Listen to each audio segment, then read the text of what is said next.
দেখো এই ডাবটা দেখছো না, এটা কিন্তু কচি ডাব না, জানো তো। তোমার দাদার ইচ্ছে হয়েছে শাঁসওয়ালা ডাব খাবে, মানে জলটা বেশি আর কি দরকার নেই, মেন হচ্ছে ভেতরে মোটা শাঁস থাকবে। তা আমি দোকানে গিয়ে বললাম দোকানদারকে, দাদা আজকে আমাকে শাঁসওয়ালা ডাব দিন। সেই যে আমরা দীঘায় গিয়ে একদিন শাঁসওয়ালা ডাব খেয়েছিলাম, সেই শাঁস খেয়ে এত ভালো লেগেছে, এখন শাঁসওয়ালা ডাব খেতে ইচ্ছে করেছে আমাদের। তাই নিয়ে এসছি এই ডাবটা, দেখি কাটি, তারপরে তোমাদের সাথে শেয়ার করব কতটা শাঁস বেরোলো। দেখো ডাবের মুখটা কেটে নিয়েছি, এখন দেখি কতটা জল হয়।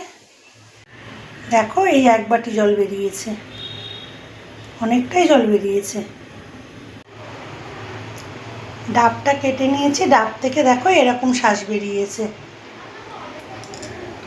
মোটামুটি ভালোই মোটা আছে। দেখো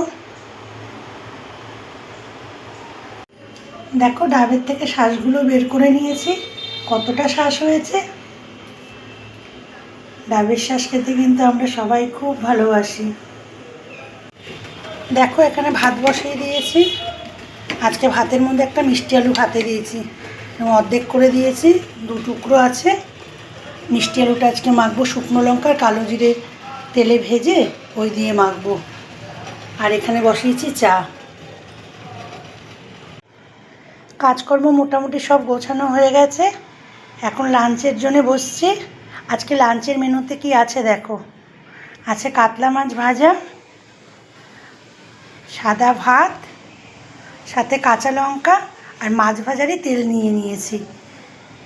আর দেখো নিয়েছি একটুখানি চাল কুমড়োর ঘন্ট, আমার মা বলেন 1 পদে খেতে নেই, এই জন্য সাথে একটু চাল কুমড়োর ঘন্ট নিয়ে নিয়েছি।